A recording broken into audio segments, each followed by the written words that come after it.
guys, the global market is crashing. We're probably going to end up in a recession. Who knows? The stock market, the crypto market has been tanking. But don't panic. Guys, before the market crash, I came up with this video idea of how I manage my stress, how I handle stressful situations, and what do I do to kind of just ease my mind. And one of the things that I've actually told you guys before is that I watch content. And that's the reason why I'm so passionate about my YouTube channel, bringing content for you guys. So whenever you guys have a rough day, you know, a stressful day like today, like this past couple of weeks, where there's a lot of chaos, you come to YouTube and you just clear your head watching timepieces. If you have physical timepieces, if a collection, great. You do that at home. But for some people, they don't really have a collection and they just like hearing other people talk about watches. So that's what I like doing for you guys. And I hope you guys continue to come to the channel and enjoy my content. I want to be entertaining, yes, but at the same time, I want to be educational. I want to bring awareness to you guys as far as like safety, as far as scams, to not get ripped off, to reinvigorate the passion and love for timepieces so it could continue to grow amongst the watch enthusiasts, the watch community out there. So guys, in today's video, I'm going to touch on a few topics, of course, talking watches, and hopefully you guys enjoy it. So before we get into it, guys, give the video a thumbs up, hit the subscribe button, turn your notification on so you can know whenever I post a video. And now let's get into it. So the first topic I want to discuss is my love and my passion for timepieces. Being an enthusiast, being a student in this watch collecting game. I'm sure a lot of you guys out there just like me. I know you watch my content and think I'm an expert and I know it all. But to be honest, guys, no one is an expert when it comes to the entire watch collecting game. There's so much to learn. There's so much out there as far as information, as timepieces, brands, models, things. There's just so much information that we could always learn on a daily basis. I don't care who you are. Even Nico Leonard, you know, considering him, calling himself an expert, watch expert, he doesn't know it all. That's one aspect that I love about watch collecting, is that there's always information out there for us to learn. And what I do on my channel, like I was saying in the intro, is just bring information and knowledge to you guys, things that I've learned. There are certain watches, certain brands, certain models that I would consider myself an expert in. So if you ask me a question, if you need advice, I should be able to give it to you. And there's other brands and models that I don't know anything about. Trust me, there's brands, some brands out there that I probably never heard of. And that's the thing that I love about timepieces, is that it's a wide range of information out there and things to learn. So yesterday I was thinking to myself, how deep is my love and my passion for timepieces? How crazy am I? And I came to a point where I was like, it is kind of crazy, because I don't know if you guys do the same thing, but I watch some YouTube content that's not even in the language that I know, which is English. I watch Hodinkee Japan, and I watch it as though I know Japanese.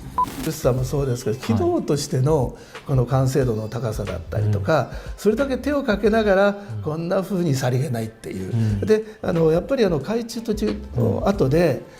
Guys, when it comes to timepieces, especially content, it's universal.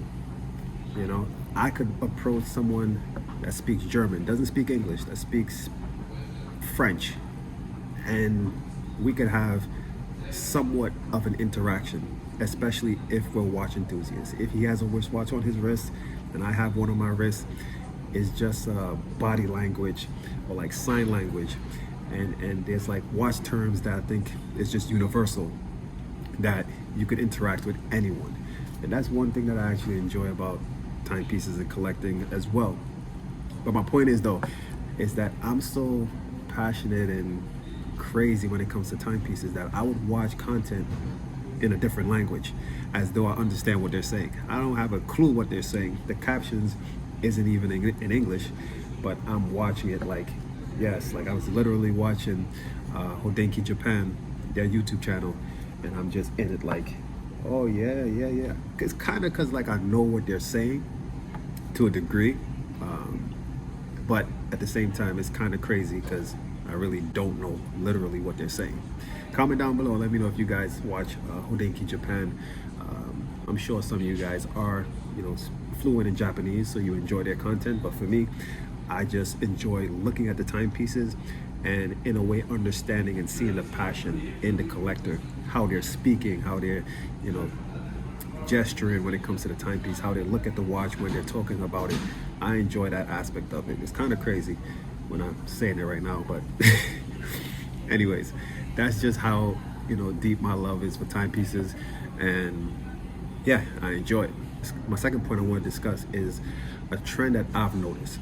I'm sure some of you guys have noticed this trend, and it's that vintage dress watches are becoming popular. They're almost becoming the hype watches, just like the sports pieces were a few years ago. I know a lot of you guys got hurt in that hype when it comes to buying the modern subs and the GMTs and the AP Royal Oaks and the Pateks and the Richard Milles and the Vacheron, all these hype brands and models specifically. A lot of people got hurt buying at the top of the market, even midpoint of the market, and ended up getting screwed in the correction, which I believe the correction was definitely necessary. Comment down below and let me know if you guys agree. But it's something that I've really noticed, that vintage dress watches have been trending and coming back in style. It's something that I'm proud of. I'm happy because that's my category. I love small, fine vintage dress pieces.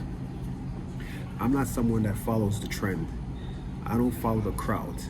I love being in my little small group, my small minority, and enjoying and being well knowledgeable on what I love. I could fully explain why I love a specific type of watch, a specific timepiece, vintage timepieces. I could explain why.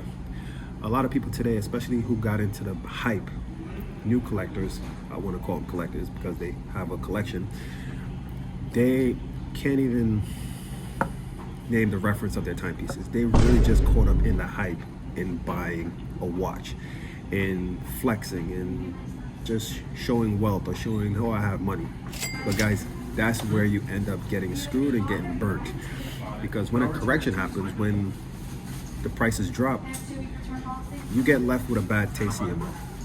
But if you purchase a timepiece that you actually loved, you're actually passionate about, you actually purchased it to mark a milestone, an achievement, when a correction happens, it's not gonna hurt you as much because you're gonna look at it and say, yeah, this is the reason why I purchased it. I'm proud that I own this timepiece and I plan on holding it for a lifetime.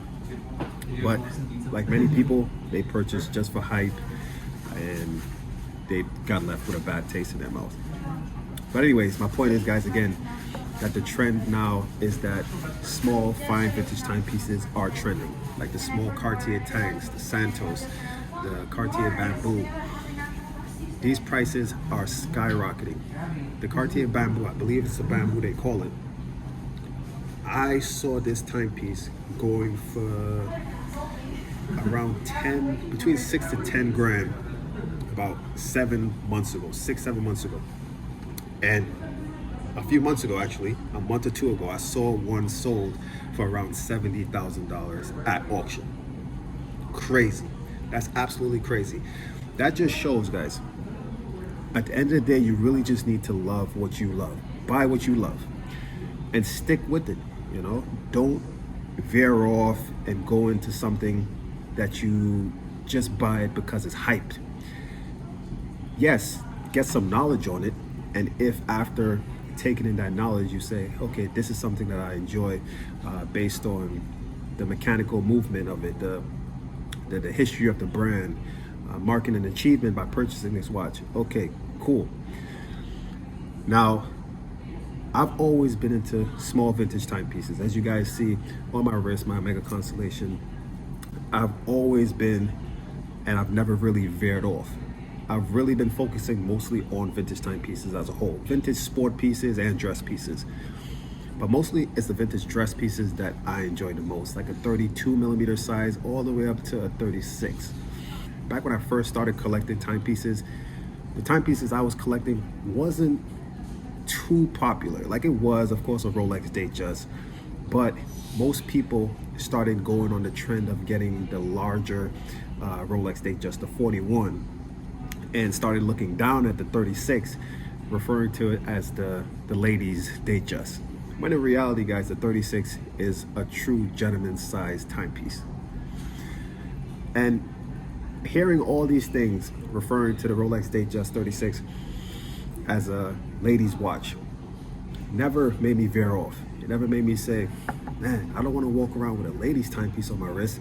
People are going to look at me like, what's going on? No, I stuck to my guns knowing that no, the 36 is the actual best size and the perfect size for anyone. Yes, a lady could wear it, she could pull it off, but for a gentleman, for a guy, 36 is perfect. So I continue to collect Rolex Datejust timepieces, and till this day, that's like one of my favorite timepieces, the 36. I would never buy a Rolex Datejust 41. I would never buy a dress watch that large. You know, it just doesn't make sense to me. I still don't understand why Rolex did the Day-Date 40. I know some people have, you know, sizable wrists. They could pull it off, yes, but I think as a dress watch, the Day-Date is perfect as a 36. The Rolex Day-Date President in a 36, that's just the perfect size for that timepiece. Comment down below and let me know if you guys agree or disagree. And I know they even went up to a 41 in the Day-Date, which was a huge mistake. But comment down below and let me know if you agree that the Rolex Day-Date 36 is better than the Rolex Day-Date 40. And my last point, guys, is that collecting timepieces is cool no matter how old you are. You could get into a room of collectors at 5 years old with a Swatch watch, and we're gonna look at you like, yeah, man, we see where you're heading. You could be 90 years old and have a huge collection, and people are gonna look up to you and wanna hear the stories of why you purchased this one, which one was your first timepiece.